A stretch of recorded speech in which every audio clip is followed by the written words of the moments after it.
नमस्कार।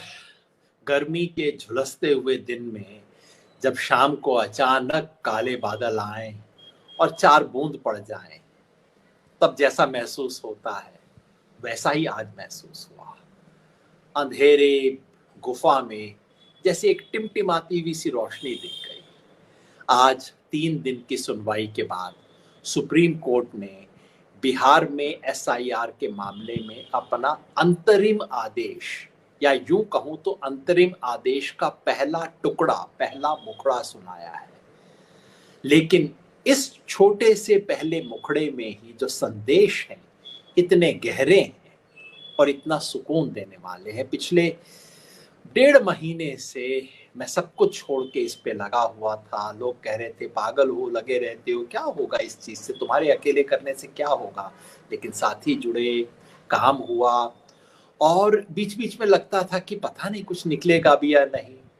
तो लोग पूछते थे और मैं कहता था यार देखो, कम से कम ये कोई ना कहे कि तुम्हारे जीते जी इस देश में लाखों लोगों का वोट छीना गया और तुम चुप रहे उस वक्त। तो बोलना हमारा धर्म है, बाकी देखी जाएगी। लेकिन आज उसका पहला संदेश मिला सुप्रीम कोर्ट ने। ध्यान कीजिए, पिछले 2 दिन से इस देश का गोदी मीडिया आपको क्या बता रहा था कि सुप्रीम कोर्ट तो चुनाव आयोग से पूरी तरह सहमत है। सुप्रीम कोर्ट कह रहा है एसआईआर में कोई बुराई नहीं है। सुप्रीम कोर्ट कह रहा है 65 लोगों का नाम जो काटा गया है ठीक ही कारण से काटा गया है। सुप्रीम कोर्ट कह रहा है कि आधार बधार का कोई जरूरत नहीं है। ये सब बातें आपको गोदी मीडिया पिछले 2 दिन से बता रहा है। मैं पहले दिन खुद कोर्ट में था और कल और आज दूसरे और तीसरे दिन ऑनलाइन उस सब को फॉलो करता रहा। मुझे लग रहा था कि ये तो कोर्ट नहीं कह रहा है।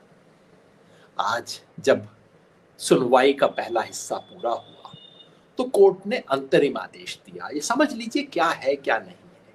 ये बहुत बड़ा मामला है और कोर्ट ने इस पे अपना, हमने तो कहा है कि आप यहाँ पे इस पूरी प्रक्रिया को गैर संवैधानिक मानते हुए खारिज कीजिए। सिर्फ बिहार के लिए नहीं, बाकी सबके लिए भी खारिज कीजिए।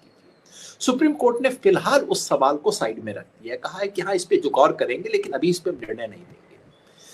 बिहार के बारे में भी सुप्रीम कोर्ट ने कहा कि अभी हम बिहार में होना चाहिए या नहीं उस पे अंतिम निर्णय नहीं देंगे। अंतरिम, इंटरिम, बड़ा निर्णय लेने से पहले कुछ तात्कालिक राहत देने का जो है वो काम आज सुप्रीम कोर्ट ने किया है और उसका भी पहला हिस्सा किया है। यानी कि सुप्रीम कोर्ट ने कहा कि इसको 2 टुकड़े में बांट लेते हैं। एक है वो कि जो 65 लाख लोग जिनका नाम कट गया है उनके बारे में अंतरिम आदेश, जो राहत देनी है वो हम आज देंगे, और बाकी जो 7 करोड़ 24 लाख लोग बच गए उनके बारे में आदेश हम अगले हफ्ते शुक्रवार के दिन हम मिलेंगे, तब उनके बारे में आदेश देंगे। महत्वपूर्ण बात क्या है आज के आदेश में? आदेश की विस्तार में अभी बताता हूं, लेकिन 3 बात याद रखिए। पहला, आदेश ने ट्रांसपेरेंसी, पारदर्शिता के नियम को रेखांकित किया है कि आप चुनाव आयोग हो, आपको पारदर्शिता से व्यवहार करना पड़ेगा। इन 65 लाख लोगों की सूची सबके सामने सार्वजनिक करनी होगी। नियम बना दिए और कहा है कि इसकी कंप्लायंस रिपोर्ट, यानी कि हमारे आदेश की अनुपालना हुई, इसकी रिपोर्ट लेके आई है। बहुत बड़ा एक निर्णय है। दूसरा, उससे भी बड़ा निर्णय, सुप्रीम कोर्ट ने एक मायने में 11 दस्तावेजों की जो सूची थी, जिसके बारे में हम बार बार कह रहे थे कि 11 दस्तावेज तो आधे से ज्यादा लोगों के पास इनमें से एक भी नहीं है, और बार बार कह रहे थे कि जो दस्तावेज है लोगों के सामने पास वो आप क्यों नहीं स्वीकार कर रहे। एक तरह से सुप्रीम कोर्ट ने आज आधार को उस सूची में शामिल कर दिया है। बहुत बड़ा फैसला है, केवल बिहार के लिए नहीं, पूरे देश के लिए। क्योंकि कर करा के अब देश के ज्यादातर लोगों के पास आधार तो है, और उन्हें बताया जा रहा था 15 साल तक लोगों को दौड़ाने के बाद कि आधार करो, आधार से लिंक करो, ये करो वो करो, अब बताया जा रहा था कि नहीं, आधार तो महत्वहीन है। तो कोर्ट ने कहा है कि नहीं, ये नहीं चलेगा। ये दूसरा महत्व का निर्णय है। और तीसरा जो निर्णय नहीं है लेकिन कोर्ट ने आज जो कहा है वो ये कि हम इसकी लगातार निगरानी रखेंगे। 1 सप्ताह बाद फिर हियरिंग है और मेरी उम्मीद है कि उसके बाद भी हियरिंग का सिलसिला चलता रहेगा। यानी कि अब ये सारा मामला एक थर्ड अंपायर की निगरानी में होगा। जब अंपायर टीम का मेंबर बन जाए तो थर्ड अंपायर को तो जिम्मेवारी लेनी होगी ना। और सौभाग्य है हमारे देश के लोकतंत्र का कि थर्ड अंपायर ने अपनी भूमिका से इनकार नहीं किया। अब आपको मैं आदेश समझा दूं क्या है। जैसा मैंने कहा, सुप्रीम कोर्ट ने कहा कि हम 65 लाख लोगों के बारे में केवल आज का आदेश देंगे, बाकियों के बारे में हम कल को अगले सप्ताह बात करेंगे। पहली बात हमने जो कही थी, और आपको ध्यान होगा पिछले कई हफ्तों से हम कह रहे हैं कि भाई ये जो 65 लाख लोग जो छूट गए, जिनका आपने नाम डिलीट कर दिया, आप कहते हो बहुत सही कारणों से किया, क्योंकि वो तो मृत हैं, क्योंकि वो बाहर गए हुए हैं, क्योंकि वो अनट्रेसेबल हैं, क्योंकि वो डुप्लीकेट हैं। हम कह रहे थे भाई आप इनका नाम बता दीजिए ना, ताकि हर कोई चेक कर ले, कम से कम वो व्यक्ति चेक कर ले, मृत व्यक्ति के परिवारों को पता हो जाए, और अगर मृत नहीं है तो उसको पता लग जाए कि भी मेरा नाम कटा है, ताकि वो अपने अधिकार अपना नाम वापस जुड़वा सके।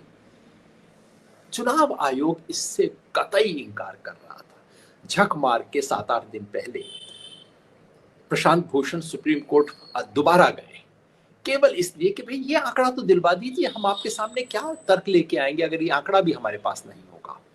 लेकिन चुनाव आयोग ने बेशर्मी से एफिडेविट दे दिया कि नहीं, ये तो हमारी कानूनी जिम्मेवारी नहीं है, ये सूचना हम नहीं देंगे। हमने कहीं से कोशिश करके 2, 5, 10 पंचायत का आंकड़ा जुटाया, वहां जाके चेक किया, कई भले बीएलओ भी होते हैं सूचना दे देते हैं, वहां जाके चेक किया, पता लगा कि जिनको इन्होंने मृत घोषित किया था वो तो व्यक्ति जीवित थे। और चूंकि जस्टिस जज साहब ने खुद कहा था, सूर्यकांत जी ने, कि भाई 15 ऐसे लोग हैं तो आप लाइए, हम इसके बारे में कुछ करेंगे, तो हमने कहा कि ठीक है ले आते हैं। उनमें से 10 लोग सुप्रीम कोर्ट आए थे, जिनमें से 3 को मैंने खुद सुप्रीम कोर्ट के सामने पेश किया था। चुनाव आयोग ने कहा कि नहीं, इसकी सूचना हम नहीं देंगे, और आज सुप्रीम कोर्ट में कोई 40-45 मिनट तक केवल इस पे बहस हुई। जज साहिबान ने कहा कि आप नाम दे दीजिए ना, इसमें क्या बुरी बात है। अब देखिए चुनाव आयोग ने क्या क्या पैंतरे खेले। पहले चुनाव आयोग ने कहा कि नहीं, हमने तो सूची दे रखी है, 1 महीना पहले ही दे दी थी, और चुनाव आयोग ने कुछ 10-15 फर्जी पंचायतों के आंकड़े दे दिए। देखिए यहाँ पे सभा हुई थी और चुनाव आयोग ने दावा किया। आप देखिए, अगर आप बिहार से हैं, आपका कोई दोस्त बिहार से है, आपका परिवार बिहार में है, फोन करके पूछ लीजिए। चुनाव आयोग ने दावा किया कि बिहार के हर गांव में बीएलओ ने एक मीटिंग बुलाई है, जिसमें सभी पार्टियों के प्रतिनिधियों को बुलाया गया और उनके सामने पूरी सूची पेश की गई कि कौन व्यक्ति मृत है, कौन व्यक्ति स्थानांतरित हो गया, कौन व्यक्ति डुप्लीकेट है। ये सारी अंतिम सूची हमने दे रखी है। हमने कहा है तो झूठ है। कोर्ट ने कहा प्यार से कि अच्छा, अगर आपने सूची दे रखी है फिर तो आपको सबको देने में तो कोई एतराज होना ही नहीं चाहिए, आप दे दीजिए ना। चुनाव नहीं, ये नहीं करेंगे साहब, स्थानीय सूचना देंगे, बाकी किसी को, इनको एडीआर वालों को देने की क्या जरूरत है। चुनाव आयोग ने कहा कि अगर कोई व्यक्ति बाहर है उसको पता तो लगना चाहिए कि मेरे परिवार का है या नहीं है। यदि वो खुद मजदूर है, वो किसी से पूछ सकता है कि भाई मेरा वोट है कि नहीं है, उसको क्यों नहीं पता लगना चाहिए। चुनाव आयोग ने कहा ठीक है, फिर हम ऐसा करेंगे, गांव स्तर के ऊपर हम लिस्ट दे देंगे। कोर्ट ने कहा कि नहीं, आप इसको इलेक्ट्रॉनिक फॉर्म में क्यों नहीं देते, वेबसाइट पे क्यों नहीं देते।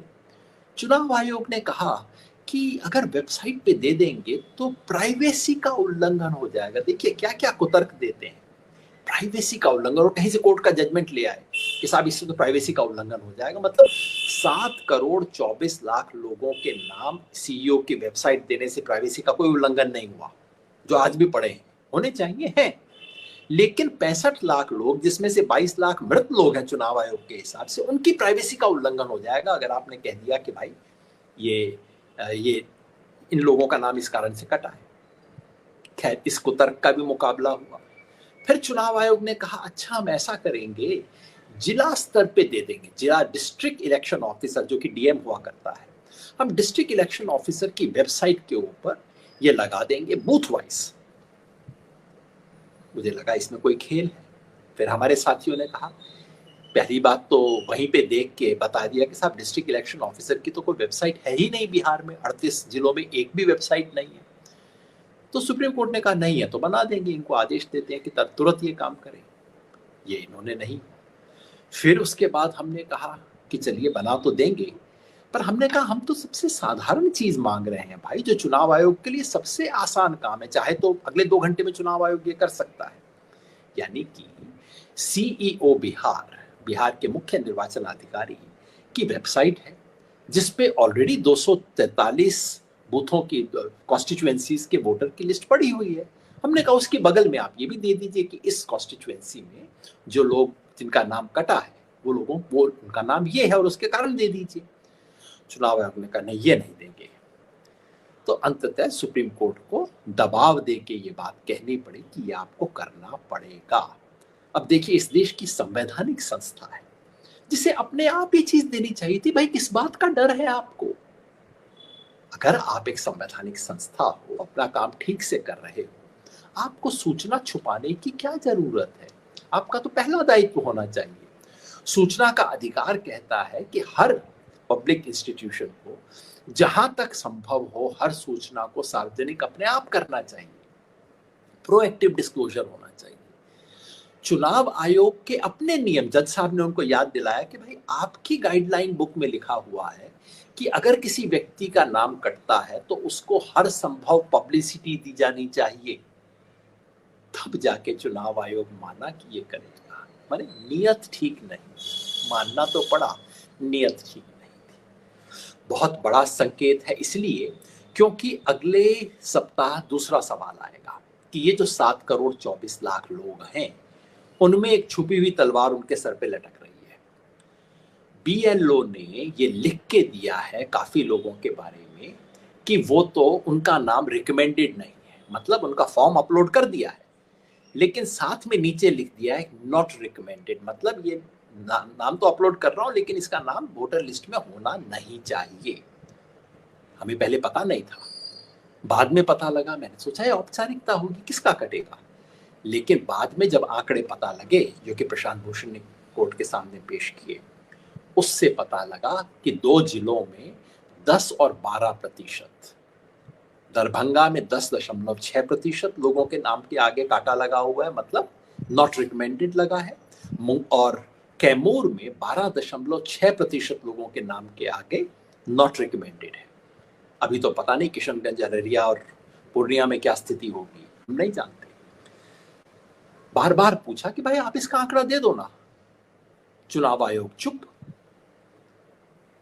प्रशांत भूषण ने आज कहा कि आप इसका आंकड़ा दीजिए, तो जज साहबान ने कहा जरा इंतजार कीजिए, आज हम केवल 65 लाख का निपटा रहे हैं, अगले मीटिंग में शुक्रवार को जब हम मिलेंगे तो 7 करोड़ 24 लाख में भी जितनी तरह की विसंगतियां हैं उन सब पे हम विचार करेंगे। लेकिन पारदर्शिता का नियम जो पहले में बना दिया है वो अगली बार भी चलेगा। एक नियम जो बनाते हैं फिर वो हर चीज पे लागू होता है।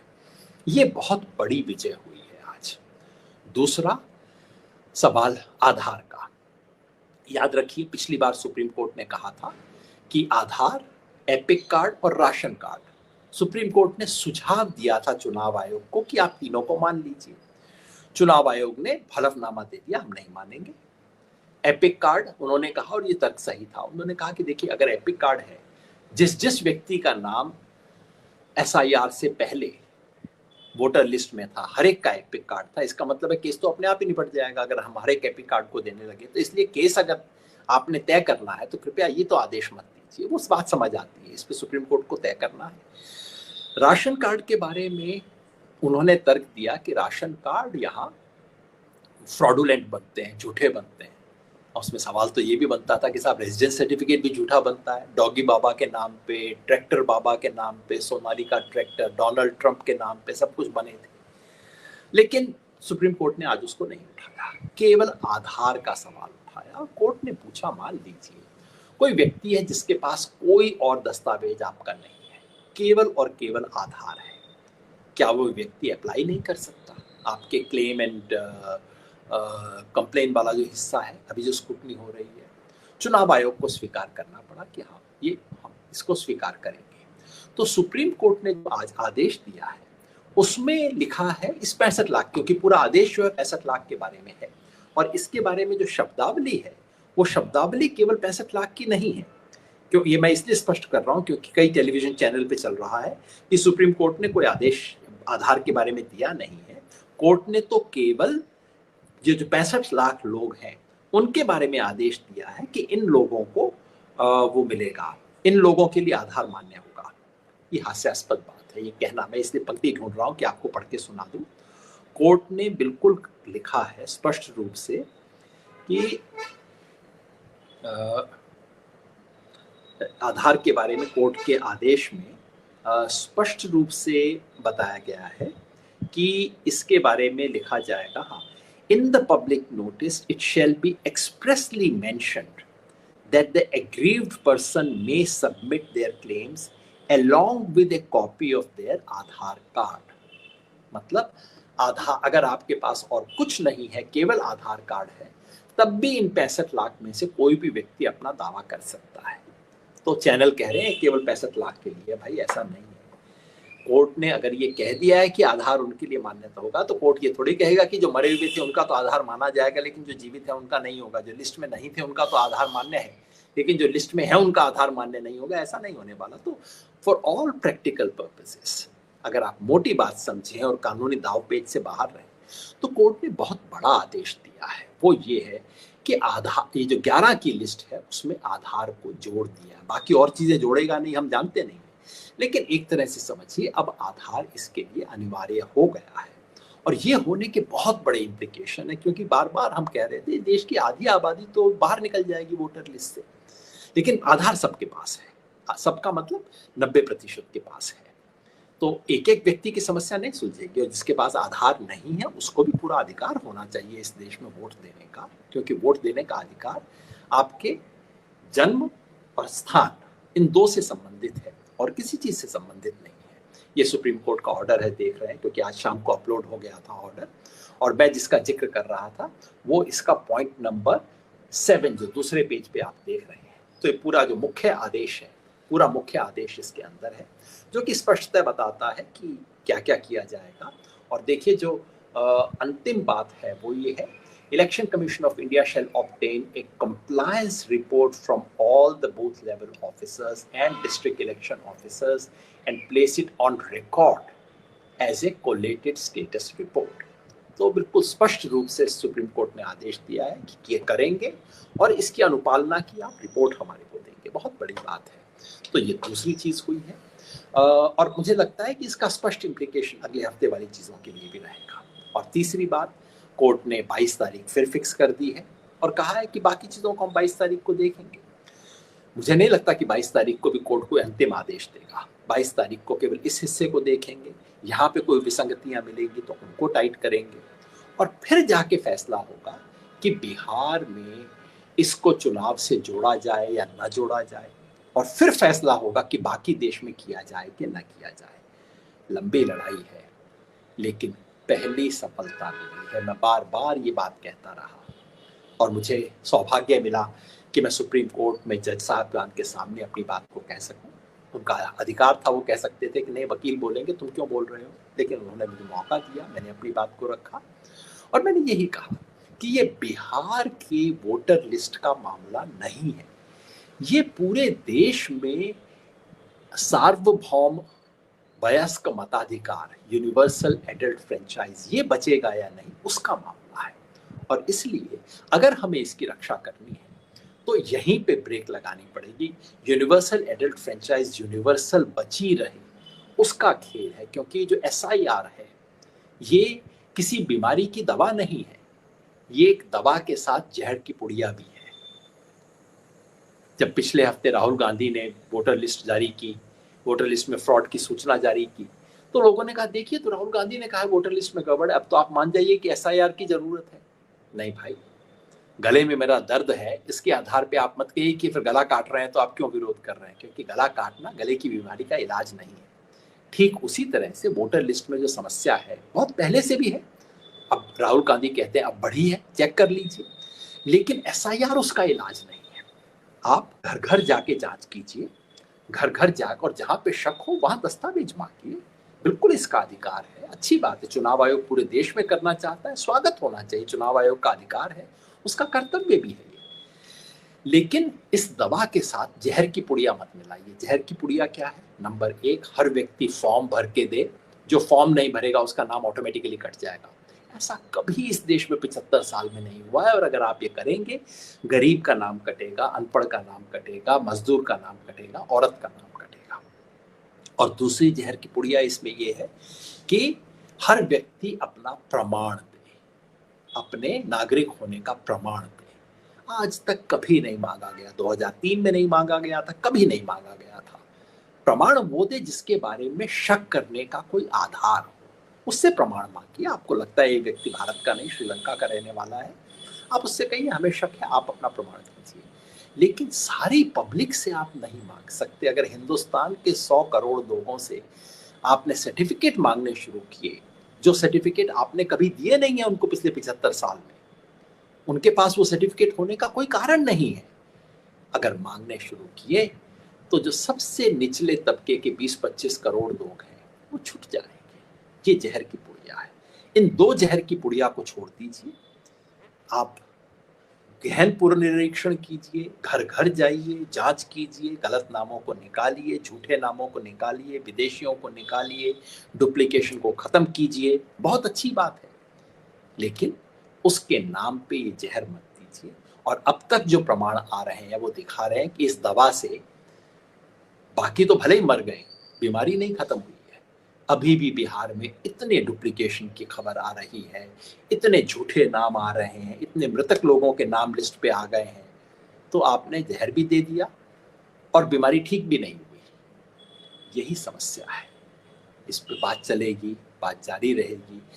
लेकिन उन तमाम साथियों को, खासतौर पे सुप्रीम कोर्ट की जो हमारी टीम है, इस देश के नामी गिरामी दिग्गज वकील, बिना एक पैसा लिए सब लोगों ने इस मुकदमे को लड़ा।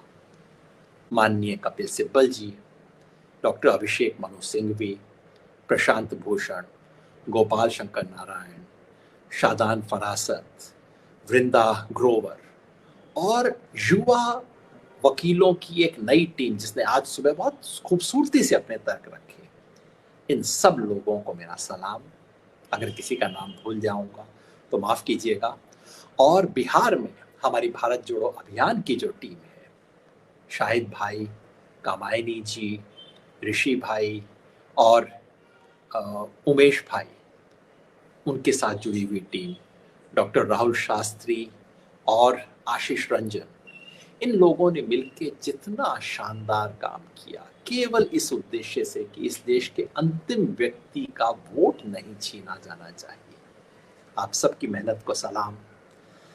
पहली उम्मीद की किरण आई है और इस देश के सर्वोच्च न्यायालय से आई है। ये बात कहीं ना कहीं इस देश में हमारी आस्था को गहरा करती है। नमस्ते, सलाम। स्वतंत्रता दिवस की अग्रिम शुभकामनाएं। स्वतंत्रता दिवस की पूर्व संध्या पे इससे सुंदर खबर क्या मिल सकती है। शुक्रिया।